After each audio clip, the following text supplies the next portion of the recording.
participate in a breakout group for individual connections and deeper check-ins.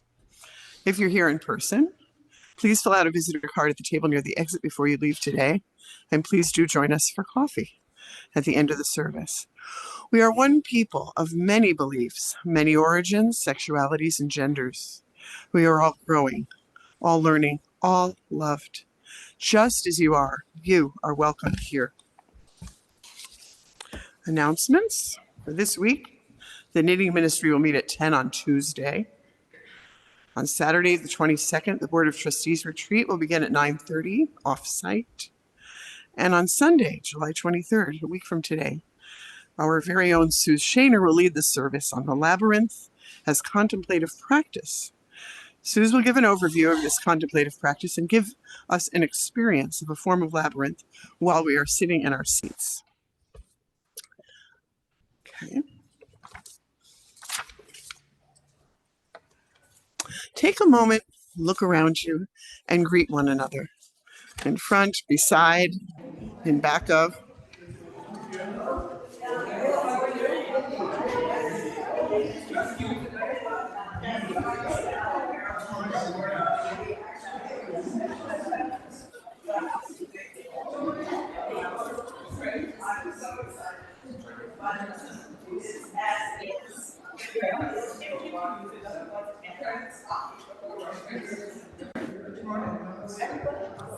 And we can continue this at coffee hour.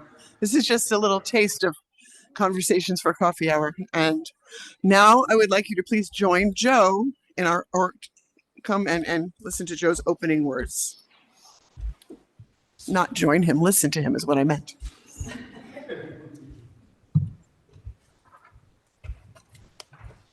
Good morning, everybody. Good morning.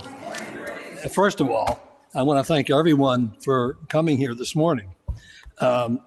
When I came out to load my car to bring all my things up here, it was raining as hard as I have ever seen it rain. I have a lot of stuff to bring up, so I appreciate everybody being here this morning.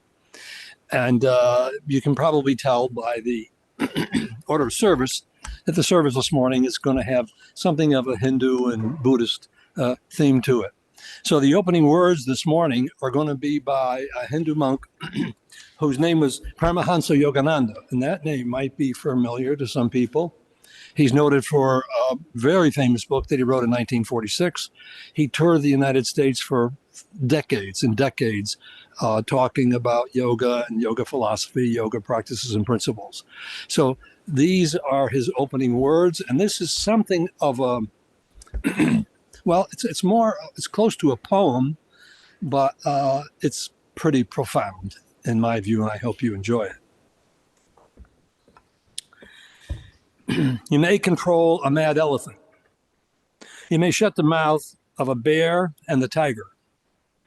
Ride the lion and play with the cobra. By alchemy, you may learn your livelihood. You may wander through the universe incognito. Make vessels of the gods. Be youthful. You may walk in water and live in fire. But controlling the mind is better and more difficult. One of the thing about, little known fact about Swami Yogananda, he lived in Newtown for a number of years. And I don't know how long he was there, but he lived in Newtown, Connecticut for a considerable period of time. Now, please join me in our hymn of welcome number 346. Words will be on the screen. Come sing a song.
Sue Shaner will be lighting our chalice for us. So please join us in the words of our chalice lighting affirmation. The words are on your screen and in your order of service. Love is the spirit of this congregation, and justice is its light. This is our covenant to dwell together in peace, to seek and speak the truth in love, to help one another and celebrate life. And now our children's affirmation. Put your UUs high in the air. And if there are any children on the screen, we want to see those UUs nice and high. Adults too. We are Unitarian Universalists. We are people with open minds, loving hearts, and helping hands. We care for the earth and each other. And now a story from Joe.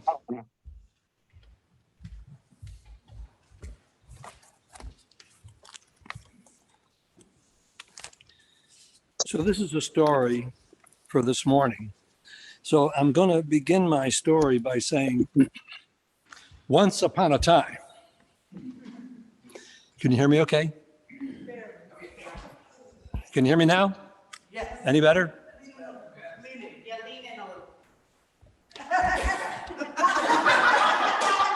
So I'll speak up a little bit louder, okay?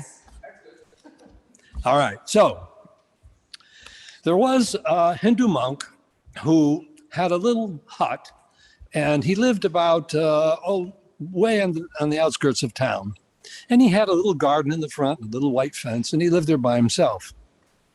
And he's working in his garden, and all of a sudden, a woman comes running up the path in front of his little hut. Swami, you've got to help me. You've got to help me. There's a man after me, and he wants to kill me. The Swami says, Miss, you can see that I'm a Swami, and we don't keep company with women. Swami, you got to help me. This man is going to kill me. He has a knife. So the Swami escorts the woman into his hut and closes the door. Sure enough, a few months later, here comes the madman up to the Swami's property. Swami, did you see a woman come through here, running through here? No, sir. Are you sure? You sure you didn't see a woman go by here? Sir, look at me. You know that I'm a Swami, and you know that Swamis don't keep company with women. So I'm afraid you're going to have to look elsewhere. And of course, the madman goes on. So what does this story really mean? There's some interesting questions here. One, the Swami, who was a enlightened, how would I say it? A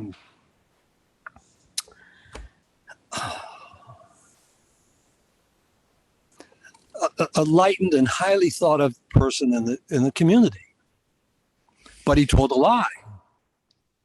Now the question is, was it okay that he told the lie? So think about that for a moment, and remember this. When you were in third grade, what were you told? Always tell the truth. Always tell the truth. If you didn't tell the truth, what was going to happen? You get one of those Pinocchio noses, right? So was it okay for the Swami to tell the lie? And this is a sort of rhetorical question, because under the circumstances, I think we would all say yes, wouldn't we? We would pretty much say that.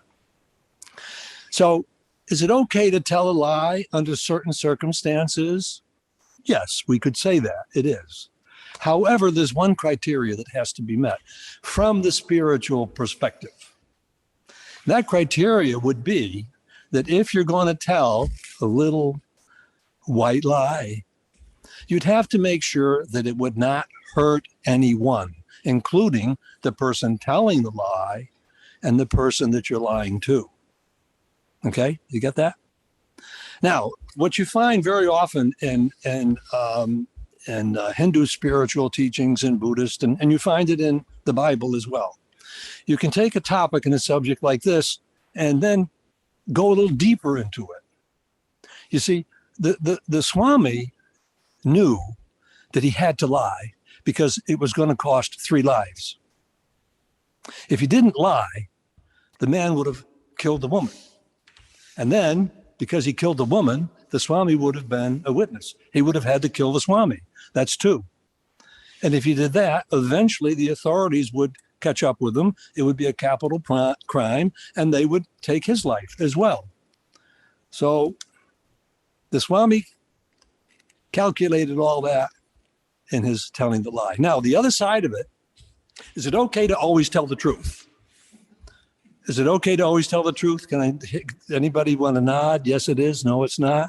Is it okay to always tell the truth? No, it is not, is it? And for those of you that are maybe doubting Thomases out there, I'll tell you a quick story. But you got to keep this to yourself. You're all being sworn to secrecy.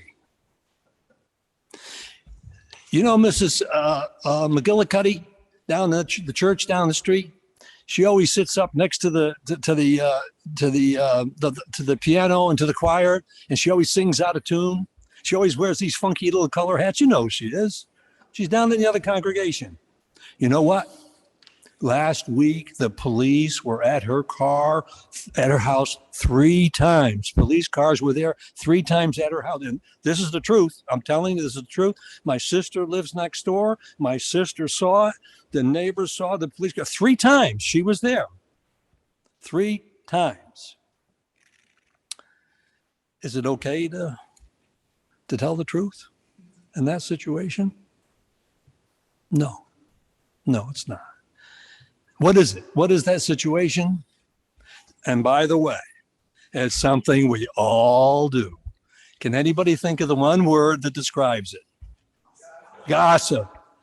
Don't we all gossip from time to time? We're all victims of that. So I think it's important to be aware of it, because when we do that, there's a high probability that someone may get hurt by it. And finally, I have a question. Does anyone know why 3 people can keep a secret? And raise your hand if you know the answer to that. Do you know why 3 people can keep a secret? No, I don't want you to say it, Truce. You know it though, right? You know it. Okay. So Truce wins the Cupid doll this morning. She knows it. Ben Franklin said that only 3 people can keep a secret, provided 2 of them are dead.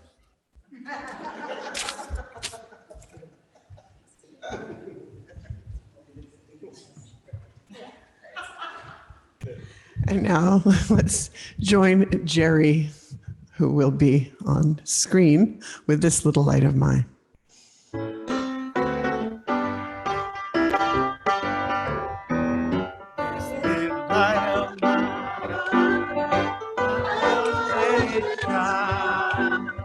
This little light of mine, I'm gonna let it shine.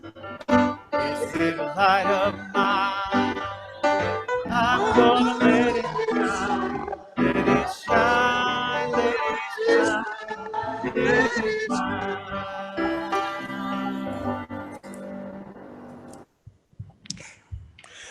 It's now time for our shared milestones. We will begin with silent milestones, those things that may be weighing you down or lifting you up, that you wish to keep silent.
This morning's reading is entitled The Egoistic Nature of Man.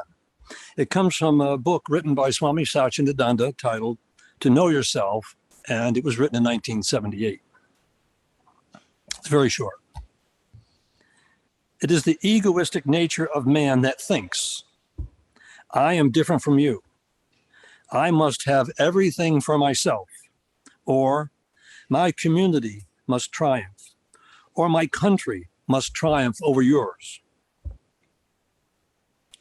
It's a type of individual ego based on human selfishness. Keep your mind completely out of this, since it's the cause of war, pollution, hatred, political and religious differences. All are based in human selfishness. Ego can go anywhere. There's national ego, racial ego, and religious ego. Ego is selfishness. Why do people fight with each other in the name of religion? Egoism. Whenever you see ego, you see division. Thank you, Nancy, I want to make a comment this morning. First of all, I want to thank, where's my order of service here? I want to thank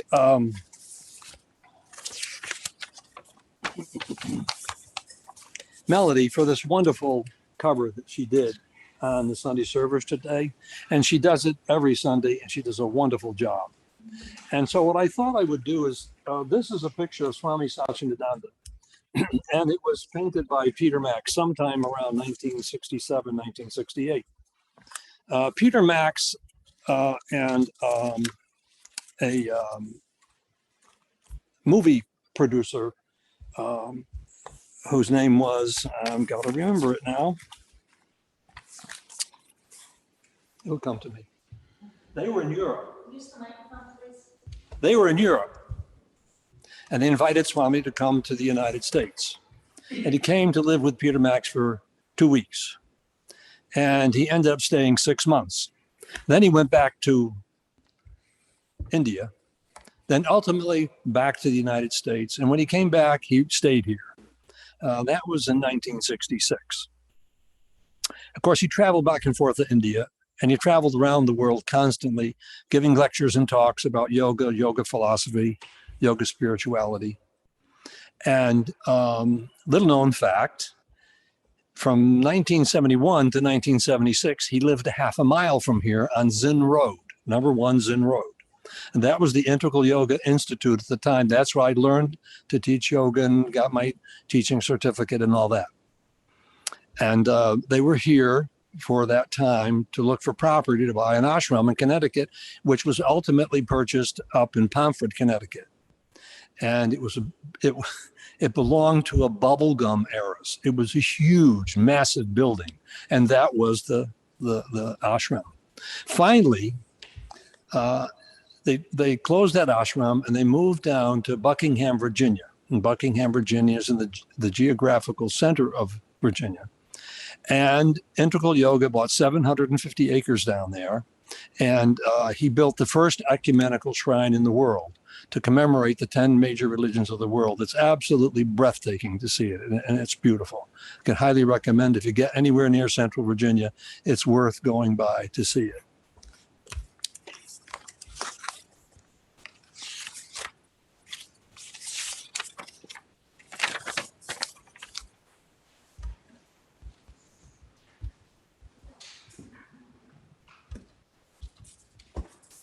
It's now time for our congregational offering.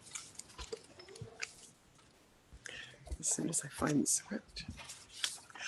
If you're with us for the first time, here or online, your presence here, virtual or actual, is your gift to us. Members gathered here in Fellowship Hall, please express your generosity as our greeters circulate the donation basket. If you're here for the first time, your presence here is your gift to us. If you're online, you may click a link posted in the chat to make a donation or a pledge. You may also mail a check to UUCD at 24 Clapboard Ridge Road in Danbury, 06811. As we create this holy place together, thank each of you for doing your part to support and sustain this community that we love.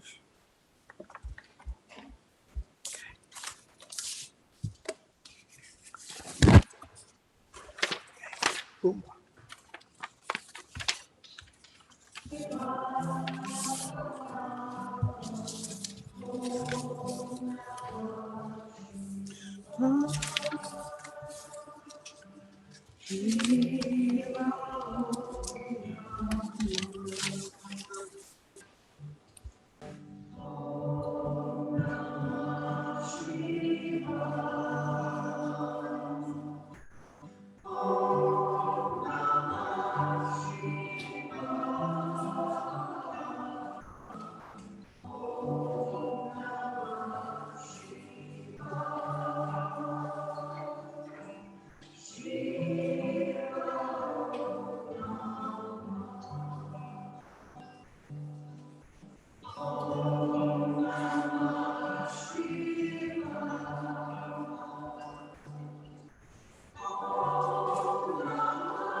The name I was looking for before was Conrad Rook.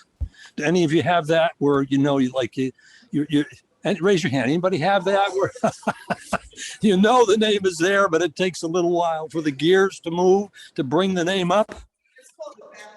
Yes, that's right.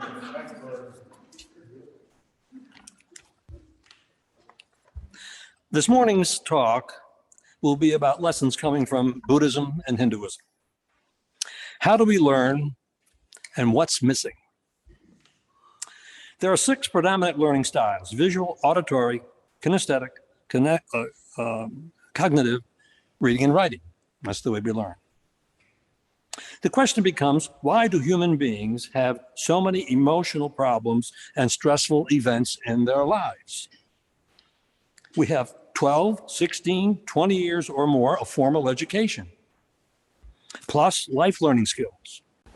Why does so much unexplained emotional pain and drama and so many unimaginable self-constructed calamities occur in our lives, both day and night? Why is there so much dysfunction in the human society? Why do we feel stuck in all sorts of fears? Are we over-focused on past wrongdoings? Could it be anticipatory stress, worrying too much about the future? Why are we making ourselves physically sick over active thinking? Collectively, these issues cause people to have lots of unanswered questions. The uncomfortable truth is, we all enjoy worrying. I want to just say that again so it sinks in. The uncomfortable truth is we all enjoy worrying, believe it or not. We worry about the weather, politics, the stock market, climate change, family matters, and the list goes on and on and on. Finally, our greatest worry of all, the greatest worry of all, the worry about our own death. We can find ourselves worrying about topics by the hundreds. All of these worries, concerns, and corresponding tantrums are created by the mind. And as it turns out, the mind is a bunch of thoughts. The mind is a bunch of thoughts. Imagine that. I put a little footnote here in the middle of my talk. The differences between worrying and concern. Worrying, I worry about something, I'm concerned about something. Here's the difference. Worrying gives way to anxiety, dwelling on difficulties with emotion, and then losing our ability to think rationally. That's worrying. Now, we all have concerns. With concerns, a person can relate to a subject for discussion and examination without being anxious or distressed. Now, that's the two differences. We often tell ourselves these distorted, self-made, worrying stories over and over, often looking for a different outcome, often without answers. In the purest sense, the fictional stories in the head, in most instances, are of no value. It is time wasted on unproductive thinking. 95% of the time, we replay these repetitive stories in the mind, and then we find ourselves powerless. Yes, some practical planning and common sense strategies are helpful and need to be explored. However, that option is most often missed in the moment of overthinking, worrying, instantaneous stress and reaction, and self-delusion. During moments of high stress, we naturally don't think about corrective action. One, we don't have the capacity to see corrective action, and two, we're trapped in emotional thinking. Trapped in these inflated thoughts and worries. We're quite willing to accept the idea that when we know they are not actually real or true, we feel helpless. When one looks into ancient teachings in Buddhism and Hinduism, we find people in early times learn spiritual growth or personal development through the practice of storytelling and listening. Generally, the stories were short, simple, powerful, taught by enlightened spiritual teachers. During those early days, people had to take time to learn to control the mind, to find contentment and control their lives. This morning, I'll be sharing two different short stories that contain messages which can provide powerful and simple examples of what I'm talking about. These are sample stories that might demonstrate some of the early methodology and insights used by some of the first spiritual masters and seekers. After each story, I will give the briefest explanation that each of these messages convey. Quote, two Buddhist monks were walking one day on a journey from one ashram to another. One was a senior monk, the other was a beginning student. They came to a spot where the road was flooded and it prevented people from crossing. A well-dressed woman on her way to a wedding was looking very distressed. She knew that she could not possibly cross the flooded road in her full-length dress. The senior monk waded across the powerful stream, picked up the woman, and carried her to the other side of the road, and he then set her down without a word.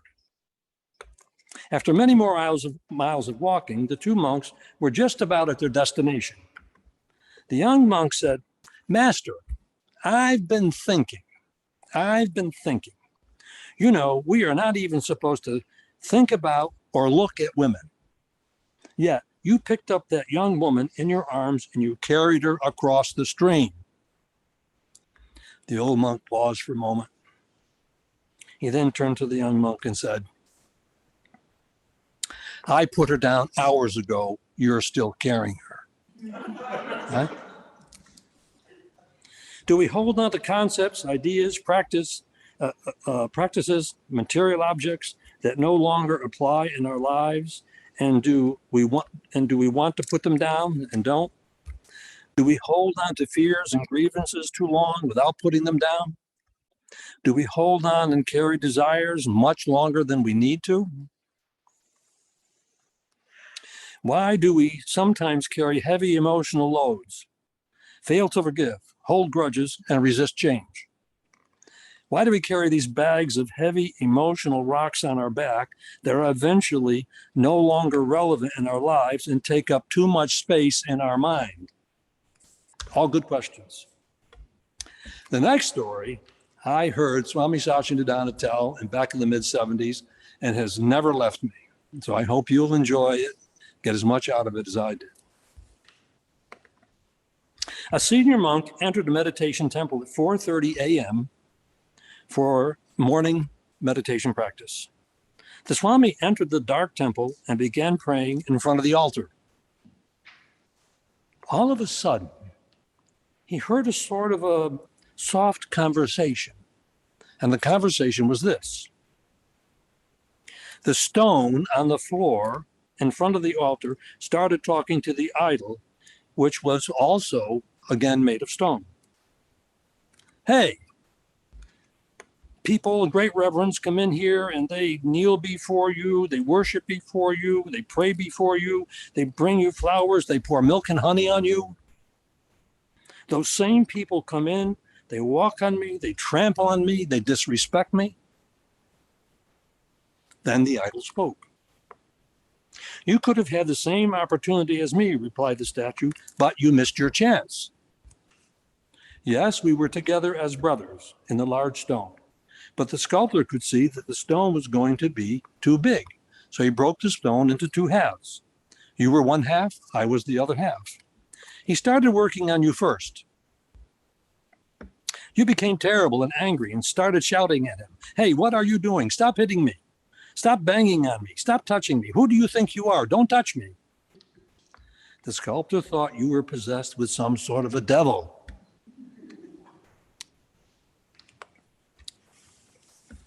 So he started working on me. I thought, what are all these hits and all these rubs? Let me wait and see. I waited patiently, little by little. He chiseled off all the unwanted pieces. He didn't create me. He didn't create me. I was already there, hidden in the stone. When the sculptor finished, I just came out. This is the reason why I am here and you are there. You get the point? When the sculptor finished, did he put on any parts? Did he put on the nose? Did he put on the eyes? Did he put on the ears? No. All he did was chisel away all the unwanted pieces, and then the idol came out, end quote. Can you see similar spiritual connections with the idol? Do we go through life's rough difficulties trying to get rid of the unwanted thinking, unwanted situations, unwanted pieces, trying to find peace and joy? Don't we try to have a calm mind and become peaceful and bring true perspective and balance into our lives? We are all inherently joyful and peaceful people. We are endowed with the strength and the intuitive capability to attain spiritual freedom and liberation. Translated, happiness, if we choose. The only thing that is necessary in our lives for peace and happiness is for us to understand and get rid of gross matter, like the idol coming out of the stone. Our objective needs to be get rid of gross thinking, which means get rid of all the unwanted parts, the unwanted thoughts, and learn to remain in the present moment at will. We cannot add these lofty qualities because, like the idol, they are already in us. No one can make us happy. No one can make us unhappy. No one can give us peace and joy. No one can take it away. The concept that we already have these strengths and wisdom within us gets revealed through the higher state of consciousness, which we all have. In order to bring about change, a person must start a proven method of new learning over a long period of time and be consistently dedicated to that effort. Emotion and ego. Emotion and ego are conditions that every human being experiences and almost every human being does not understand. Emotion and ego are defined concepts often discussed in Eastern spiritual scriptures. Mankind faced these two issues thousands of years ago, as we do now. Ego and emotion are both responsible for causing emotional destruction and tragedies individually and collectively throughout the world. The ego is described as I, me, or mine. Whenever we speak or think in terms of whenever we think or speak in these terms, the ego is active. Ego also becomes apparent in many other cryptic ways. It is the combatant driver in human consciousness. When it becomes active, is always self-serving, self-seeking, and wanting more. It wants to prove itself right in almost every situation. The ego has a propensity for complaining and overreacting against other people, other situations, or other things. Now, after all that ominous description, there's good news. The dysfunctional, disruptive human ego, with proper understanding, can be contained.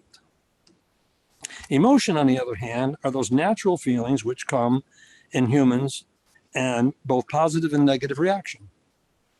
It is recognized that emotion should never be repressed or denied. That is true.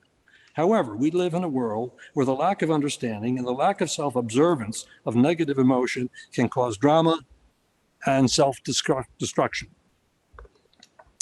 It can cause families to collapse and worse. What to do? The answer is complicated and challenging, but at the same time doable with practice. The important point is to understand and see the emotions as they occur, and to know you are self-observing that function, coming from the position of the knower. Let's identify the knower being able to see yourself. Knowing can bring a true perspective and balance into our lives.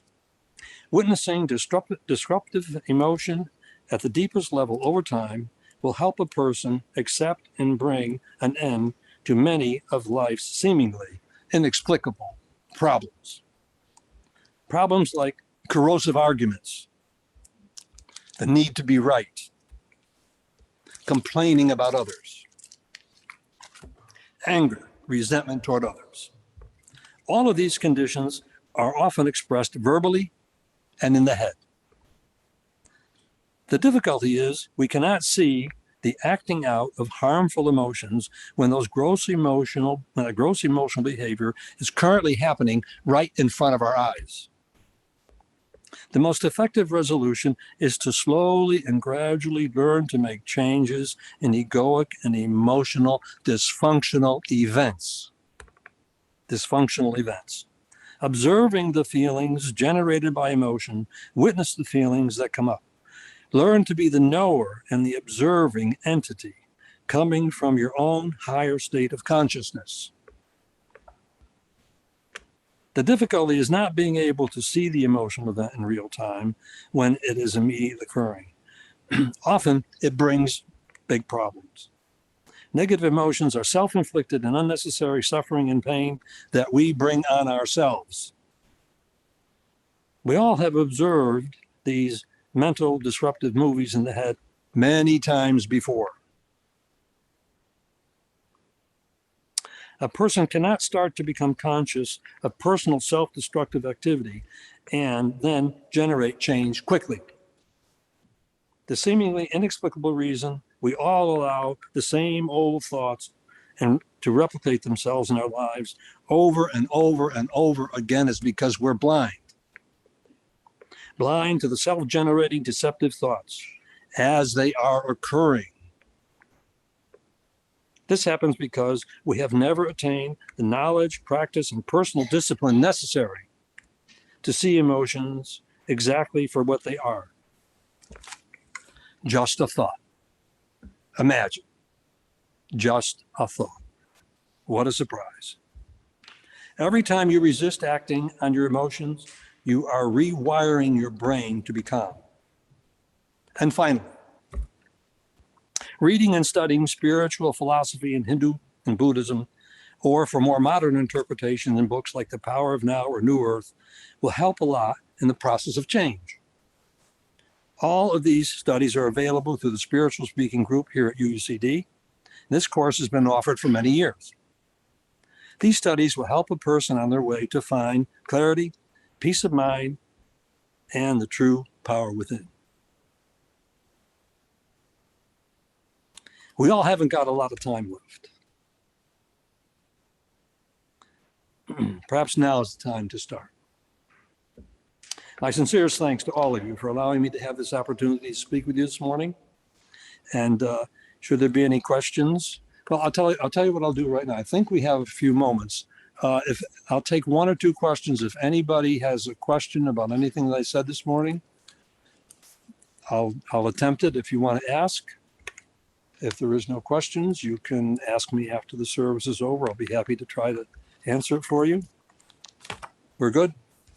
And Joe, I have a quick question. You mentioned spiritually speaking. Can you tell us when that meets and how? Okay. The Spiritual Speaking Group has been going on here at UUCD since 2008. I think it's probably one of the longest running chalice circles, maybe in the history of UUCD. It's going to start up again in September. We have a relatively small group now, and I'm going to do something new that I've never done before with the startup. Because if new people want to come in, they don't know too much about it. What we're going to do is give an accelerated course for 4 to 6 weeks to bring people up to speed, and then we'll get into the book. Thank you for, I didn't think to say that, but thank you for asking that. I have one final thing that I want to say. This morning, I want to thank the Sunday Service Committee, Nancy Hirschhatter, Sam McCoy, Susan Hall, and Sherry Kiraku, for all the hard work they have put into in organizing and ensuring that the Sunday service keeps running smooth and timely every Sunday in accordance with the UU tradition and practices. And also, I want to thank the technical support people, again, Sherry Kiraku, Margaret and Keith Henderson, and Barbara Myers. I hope I've included anybody and I didn't leave anybody out. These folks who work so hard and diligently behind the scenes to ensure that the service gets presented and transmitted via Zoom to the congregation with the highest professional standards each and every Sunday.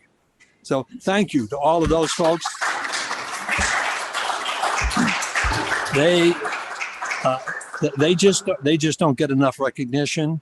And I know that these Sunday services look like they run along, it's pretty smooth, and they're pretty much the same every Sunday, but there's a lot that goes behind it.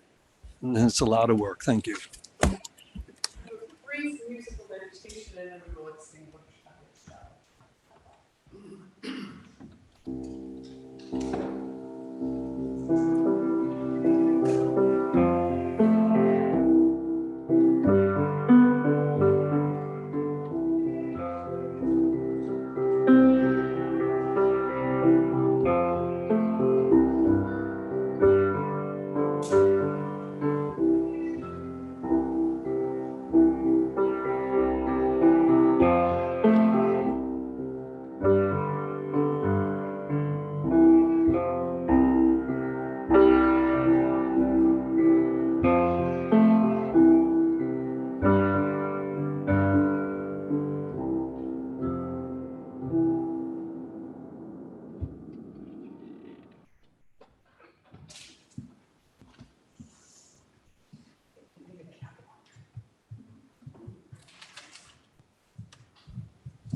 Please, want to do it?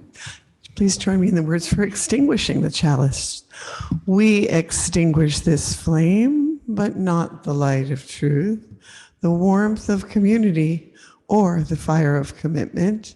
These we carry in our hearts and out into the world until we are together again. I just want to mention that Gather the Spirit, hymn 347, will be on the screen. The person singing it is none other than Jim Scott, who wrote it. And Jim Scott will be doing a service for us here on September the 10th. I'm very excited. And that very afternoon, he will open the second season of Music at the Ridge. Be there. Jim Scott. Gather in peace, gather in thanks, gather in sympathy now, gather in hope, compassion and strength, gather to celebrate once again. Gather the Spirit, harvest the power, our separate fires will kindle one flame. Witness the mystery of this hour, our trials in this life appear all the same. Gather in peace, gather in thanks, gather in sympathy now and then, gather in hope, compassion and strength, gather to celebrate once again. Gather the Spirit of heart and mind, seeds for the sowing are laid in store, nurtured in love and conscience refined, with body and spirit united once more. Gather in peace, gather in thanks, gather in sympathy now and then, gather in hope, compassion and strength, gather to celebrate once again.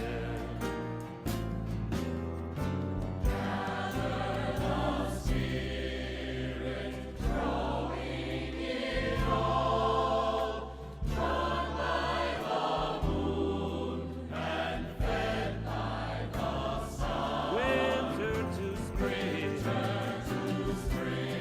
and summer to fall, the chorus of life resounding as one. Gather in peace, gather in thanks, gather in sympathy now and then, gather in hope, compassion and strength, gather to celebrate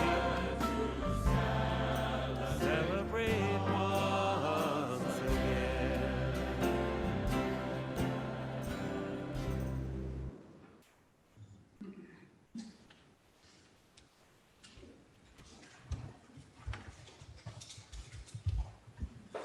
I hope everyone has a little bit of singing voice left. This is going to be a chant that we're going to do together. And I'm going to make a suggestion that the chant we're going to do is Hari Om. And Hari Om literally means that which removes obstacles. So you know what that means. After we do the Hari Om chant, we're going to meditate, close the eyes and meditate for just a few moments. Now, in the meditation portion, I would like you to try and experiment if you haven't done this before. All you need to do, eyes closed, focus on your breath. That is to watch the gentle flow of the breath, in and out breath. Don't control it, just watch it. Because the first part of meditation, which isn't often talked about, is concentration. So we have to first learn concentration, and then when we get better at concentration, it becomes much easier to go into meditation. So the Hadi Om chant, I'll start off with as much voice as I have left, and then I'll chant a line, and then you chant a line, and then I'll chant a line, you chant. It's going to go like that, and it's going to pitch up a little bit, and it's going to come down. And then when I stop, close your eyes, brief meditation, and it'll only be for a minute or so. Okay, are you ready? What you can do right now is close your eyes. Rather than look at me, close your eyes and just focus on your breath for a moment.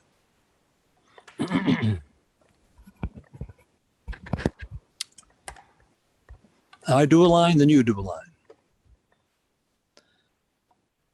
Hadi Om, Hadi Om, Hadi, Hadi, Hadi Om. Everybody? Hadi Om, Hadi Om, Hadi, Hadi. Oh, very good. Great energy this morning. Hadi Om, Hadi Om, Hadi, Hadi, Hadi Om. Hadi Om, Hadi Om, Hadi, Hadi, Hadi Om. Hadi Om, Hadi Om, Hadi, Hadi, Hadi Om.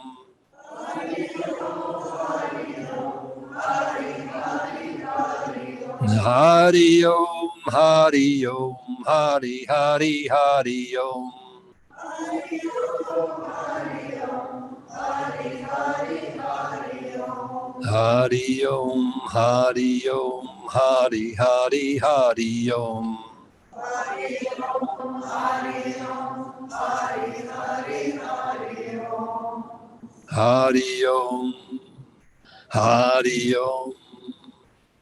Hadi, Hadi, Hadi Om. Hadi Om, Hadi Om, Hadi, Hadi, Hadi Om. Hadi Om.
Om Shanti, Shanti, Shanti.